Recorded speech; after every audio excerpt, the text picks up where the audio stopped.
తెలియదు, కానీ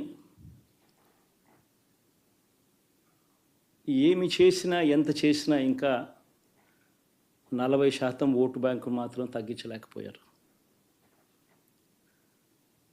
ఖచ్చితంగా మళ్ళీ ఇక్కడి నుంచి లేస్తాం.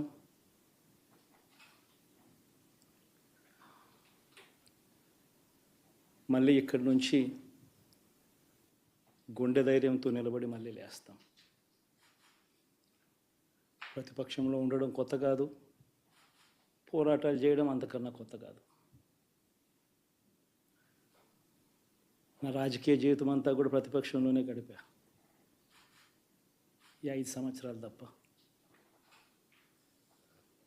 పోరాటాలే చేశా. రాజకీయ జీవితంలో ఎవడు చూడని కష్టాలు కూడా అనుభవించా.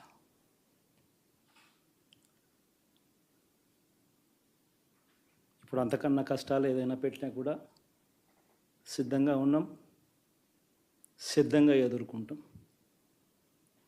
ఆల్ ది వెరీ బెస్ట్ గవర్నమెంట్లోకి వచ్చిన వాళ్ళకు. Thank you.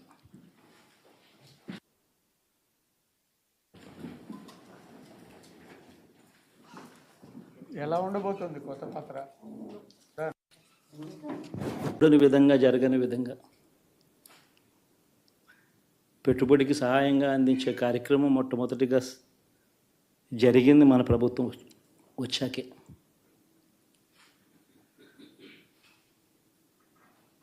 మరి అంతగా రైతన్నలకు తోడుగా ఉంటూ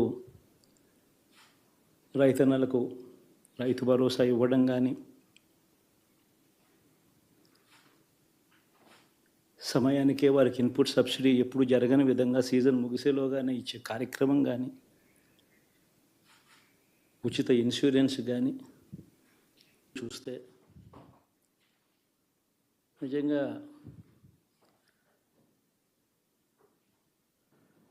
ఆశ్చర్యంగా కూడా ఉన్నాయి.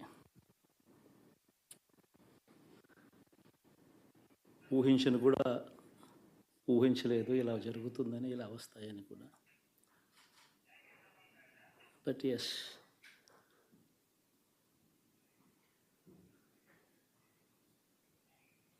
అమ్మఒడి అందుకున్న 53 లక్షల మంది తల్లులకు మంచి చేసినాం, పిల్లలు బాగుండాలి, వాళ్ళ చదువులు బాగుండాలని తాపత్రయపడుతూ అడుగులు వేసాం. మరి అక్క చెల్లెమ్మల ఓట్లు ఏమయ్యాయో తెలీదు. 66 లక్షల మంది అవ్వాతాతలకు